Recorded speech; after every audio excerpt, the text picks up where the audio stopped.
Welcome back to This is VANCOLOUR. In 2025, BC's population dropped by 41,000 residents, the first decline in the province's history since 1874.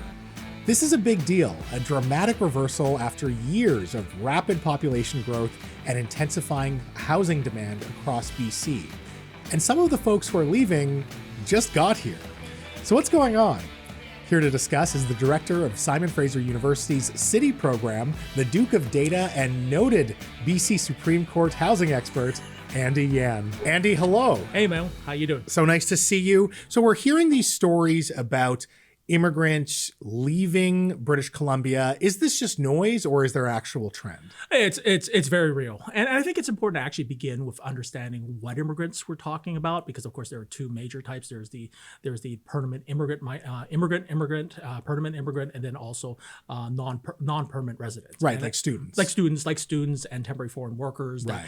Those are two kind of parallel streams. And it's interesting to kind of see that, is to kind of note that, if you will, when it comes to permanent immigrants, that number has actually remained kind of pretty stable. Oh, okay. It's actually remarkably stable over this time. And I think the real changes, interestingly, are with non-permanent residents, as per what federal policy has done. And it's interesting to kind of note that with the two most recent kind of eras through which we've kind of have numbers for, in 1 year we had 113,000 non-permanent residents come in, and then we had 13,000 residents go out. Wow. So you kind of see, again, an ebb and flow. And I think it's really been, an interesting conversation about what kind of British Columbia are we building.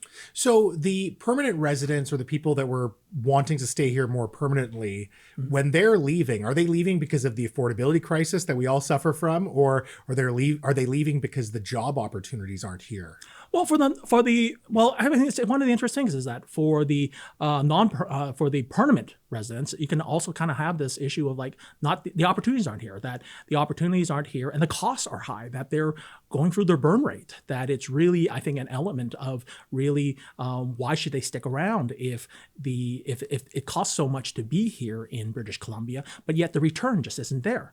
And I think the other aspect, when we talk about non-permanent residents leaving, it's just the end of their permits. Right. It's the end of their permits. It's their finished school, and that they want to go home. And I think that this is an interesting thing to kind of note when we saw some of the articles talking about the amount of non-permanent residents that have been allowed into the country, that there was seemingly a panic amongst some saying whether they're going to leave or not. Right. Guess what?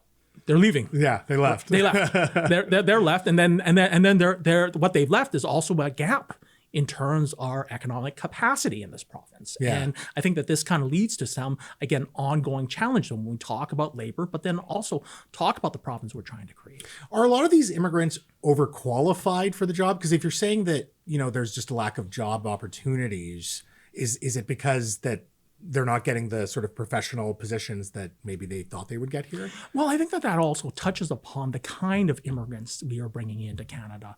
The fact of the matter is with our current system, the typical immigrant is better educated than your average Canadian, that they have a preset amount of skills than your average Canadian. And I think that this is really part of the challenge in Canada in thinking about our immigration system, because we have a great way of attracting immigrants, but we also have a great way of de-skilling them.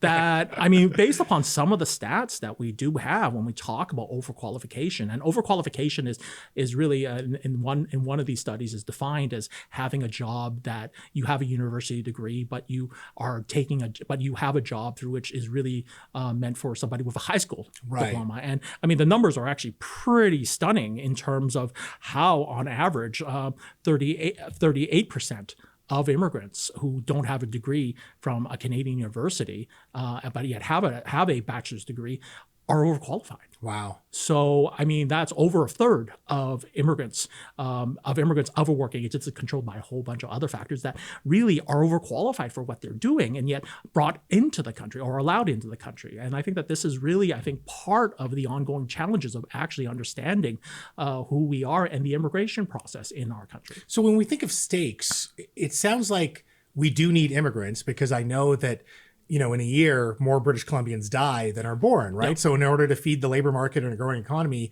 you need these people to come here and stay here. what does it say about our province if we're unable to do that?